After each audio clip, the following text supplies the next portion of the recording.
Thanks, Crimped, and everybody for joining the conversation. If I sit down, is that awkward? Am I hiding behind the screens? Maybe I'll sit over here, but then I can't move the slides. I'll just stand with a foot on the chair. There we go. This is why I'm talking about the film and television production industry, because it's a complicated workspace.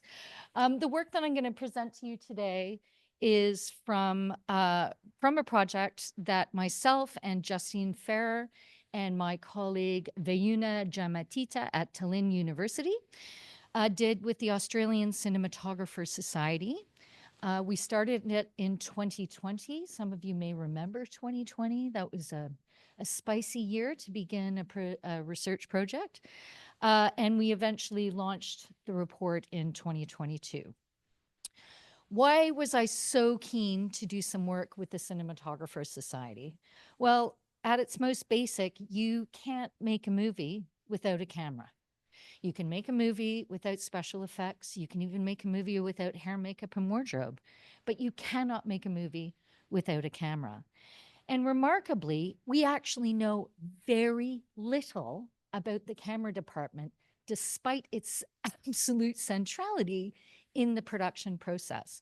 We have lots. I've been working in the equity, diversity, and inclusion space in film and TV for 15 years now. We know lots about directors and writers and even some stuff about actors. Some people have told us some things about video game workers, but we know almost nothing about the camera department and cinematographers. So this was a big study that was undertaken. It's called A Wider Lens, Workforce Development and Diversity in Australian Cinematography. And rather than showing you or going through a whole bunch of slides, what I would like to do, if we can, is show you the launch film that the Cinematographers Society made for the report. So let's pray. Stand by and action. The production of film and television content is a deeply collaborative process requiring the complex coordination of inputs from a wide range of creative professionals. At the centre of this creative output is the camera department.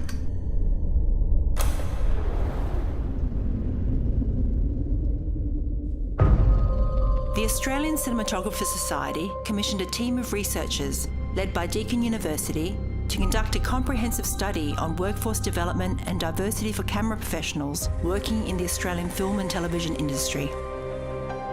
It's a world-first survey of a camera workforce. It looks at gender, it looks at ethnicity, it looks at sexuality and disabilities. It's rigorous, it's thorough, it's wide, and there for all the world to see.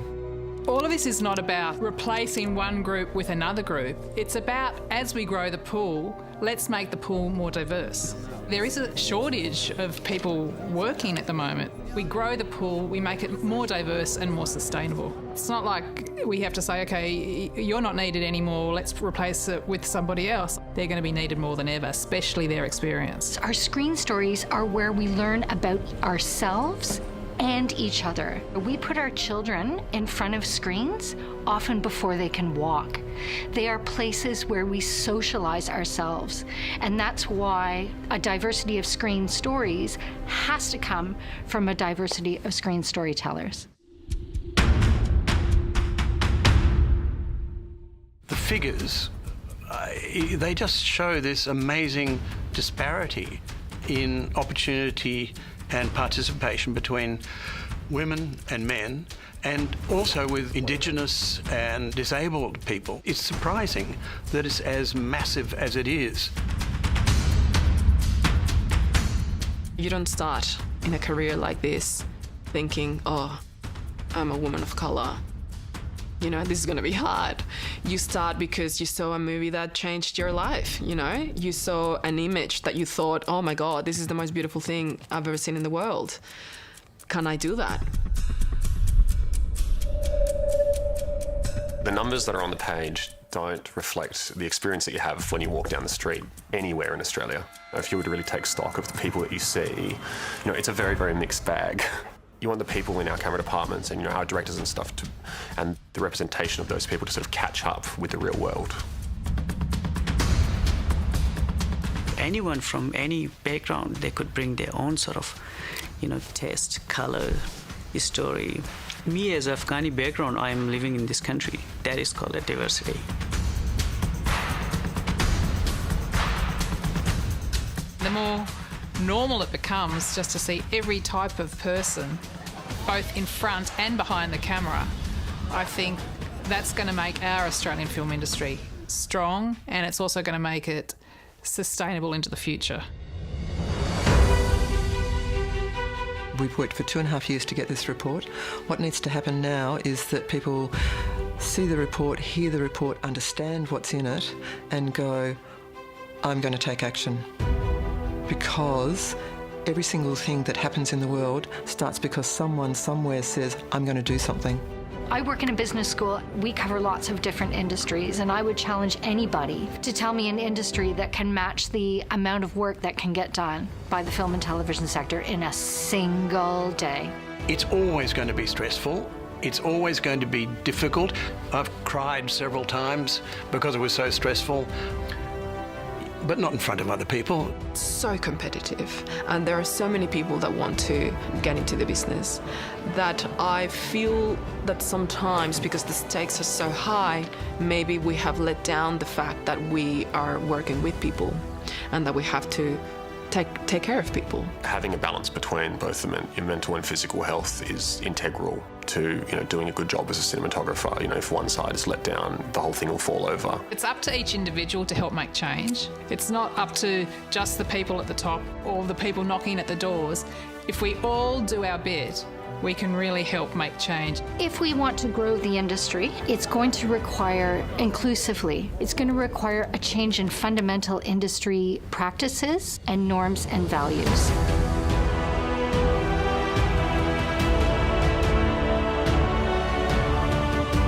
The thing that I love most about filmmaking is really the storytelling aspect. Imagine all the different ways that we could tell that story if we just listen. It's what I am. I'm a cinematographer. It's a pleasure to go to work every day. The only good thing that I have done in my life is picking a right career. Cinematography is my life. It's everything.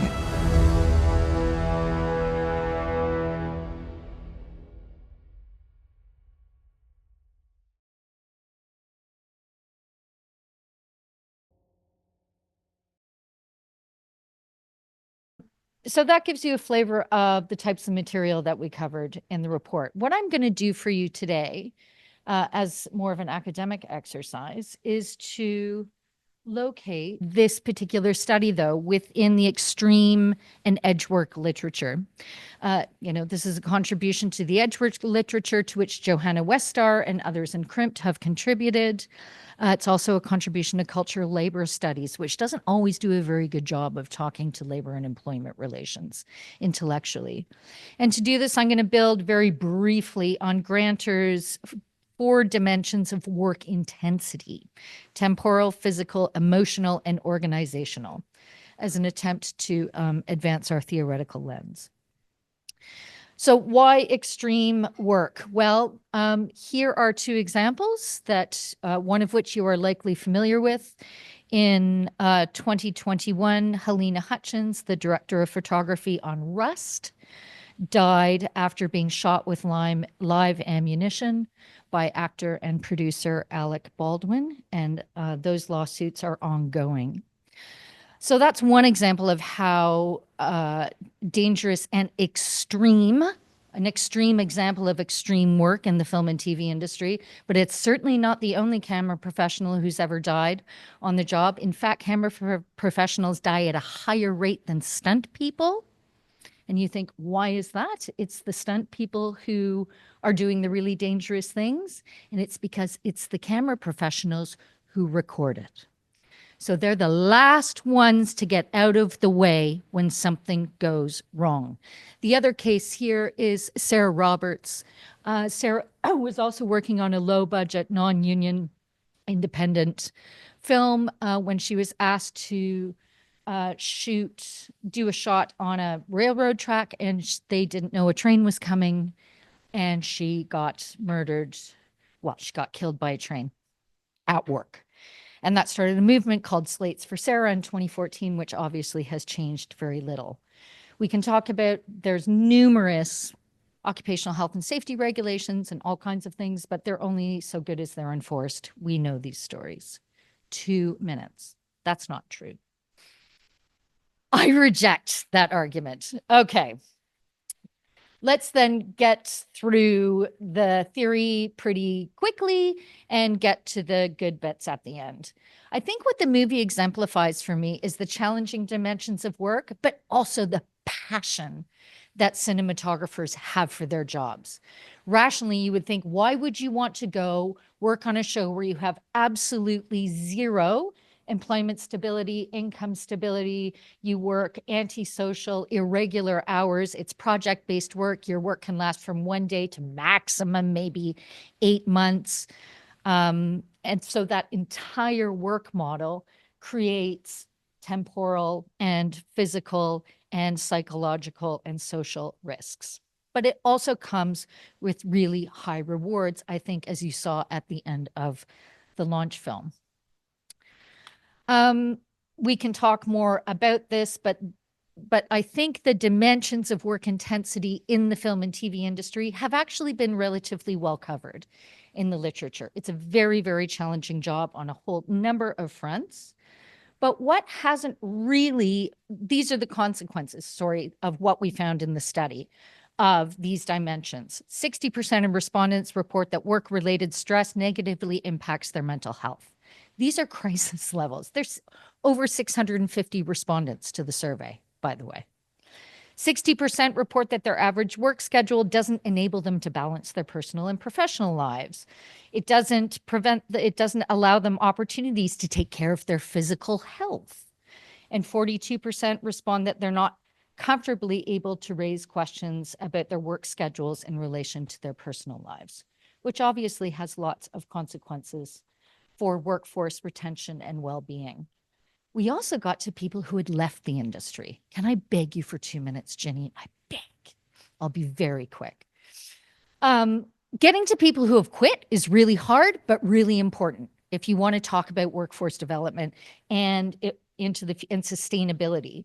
So the top 3 reasons why women who left the camera profession, the reasons they listed were the social and household impacts on work, interference, work-life interference as a primary caregiver, and the mental health impacts of work. These are staggering numbers. This is a workforce in total crisis.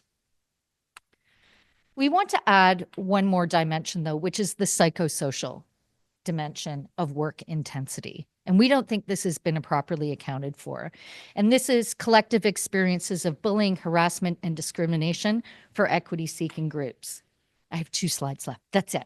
And this is all I want to say. Some of this is not surprising, but look at the levels reported, right?